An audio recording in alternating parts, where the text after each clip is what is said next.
vamos para a última semana do ciclo 3, que também é a última semana do ano, né? O nosso assunto, volume. O volume de um sólido é dado pela quantidade de espaço ocupado por ele. Essa é uma definição, tá? Inclusive está no livro de vocês, na página 221. Vou explicar melhor com uma imagem. Imagina que você tem uma caixa, como está ilustrado aqui no quadro, e você tem essas medidas dessa caixa, tá? Aqui a caixa está representando qualquer sólido geométrico, tá? Eu poderia estar falando de outros sólidos, que eu também possa calcular o volume. Eu peguei uma caixa porque é mais simples.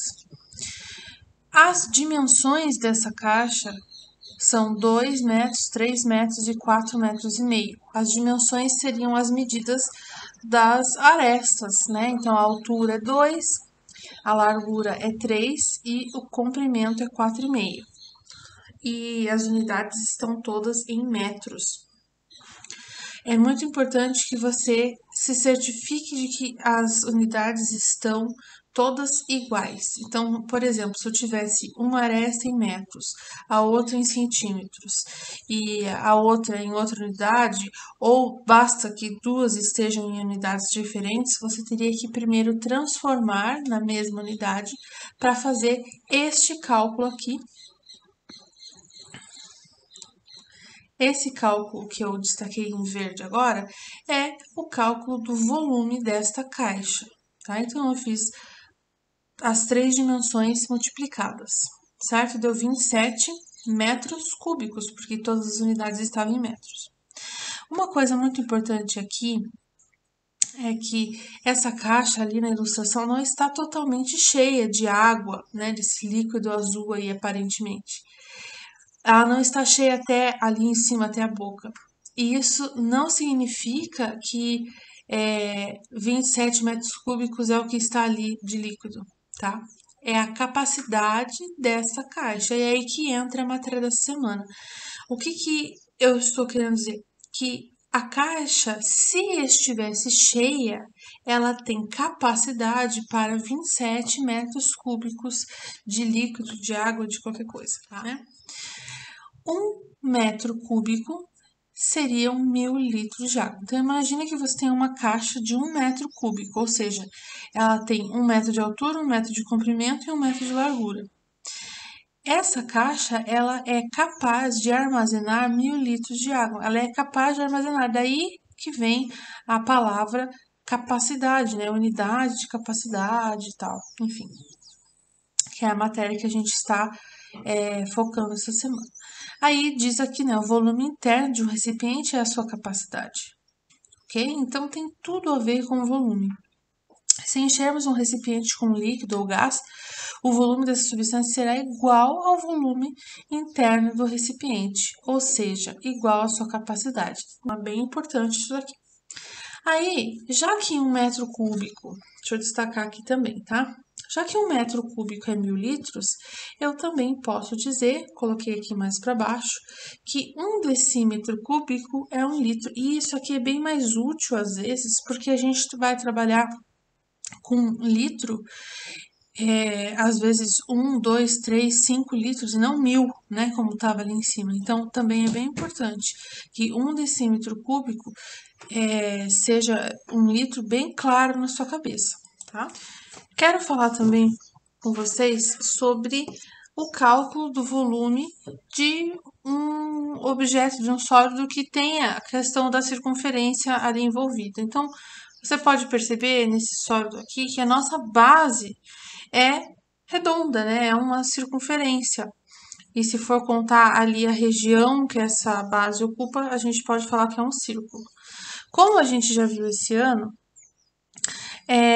deixa eu escrever aqui, a área de um círculo é π vezes o raio ao quadrado. E você já deve ter percebido que eu posso calcular a área da base de um sólido e multiplicar pela altura, certo? Então, aqui, ó, vai ser multiplicado pela altura.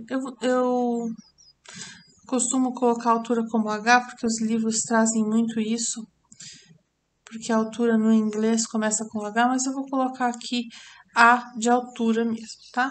Então, o volume desse sólido, por exemplo, azul que tá aí, vai ser πr ao quadrado, que é a área da base, vezes a altura, tá? Vamos resolver esse exemplo, vou resolver na cor laranja. O volume, então, vai ser 3,14 vezes o raio, que ali vai ser 2, ao quadrado, que é da fórmula, vezes a altura, que é 1,5, tá? Só para lembrar, o raio vai ser sempre a metade desse diâmetro aqui, tá, gente? Então, se o diâmetro é 4, tá falando ali, né? O total ali é 4, a metade disso vai ser o raio, que é 2, certo? Resolvendo isso aqui, eu vou ter 3,14 vezes 4 vezes 1,5. Calculando, eu vou ter 18,84.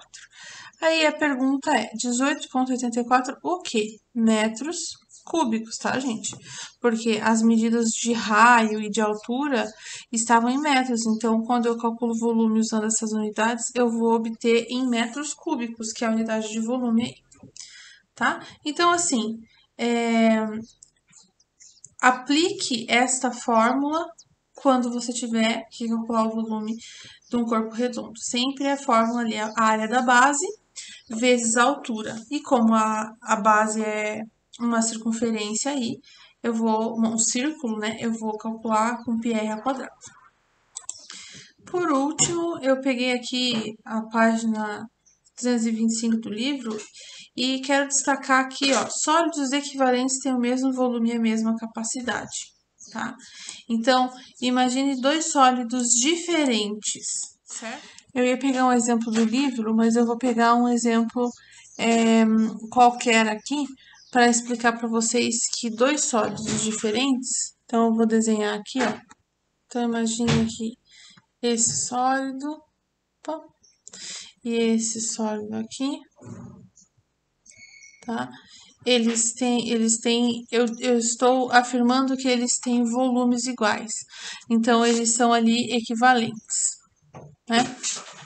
Ou seja, o que eu estou querendo dizer? Que quando eu calcular o volume deste sólido, vou chamar de volume 1, eu vou ter o mesmo valor do volume 2, certo? Lembrando que esse sólido eu calculo de uma maneira diferente desse sólido aqui, tá? Porque aqui eu tenho a área da base, não vai ser a mesma área da base aqui, né? Essa base aqui é um quadrado ou um retângulo e essa base aqui é um círculo. Então, eu preciso me atentar a isso. Mas sólidos equivalentes são aqueles que têm o mesmo volume, ok? Por hoje é isso. Eu quero que vocês façam os exercícios lá que eu pedi no livro para treinar, tá bom? Qualquer dúvida, a gente tira na sala de aula virtual ou no fórum. Tchau! Como esse é o último vídeo do ciclo e também o último vídeo do ano, eu queria deixar aqui meu agradecimento por vocês assistirem os vídeos, por vocês acompanharem o conteúdo.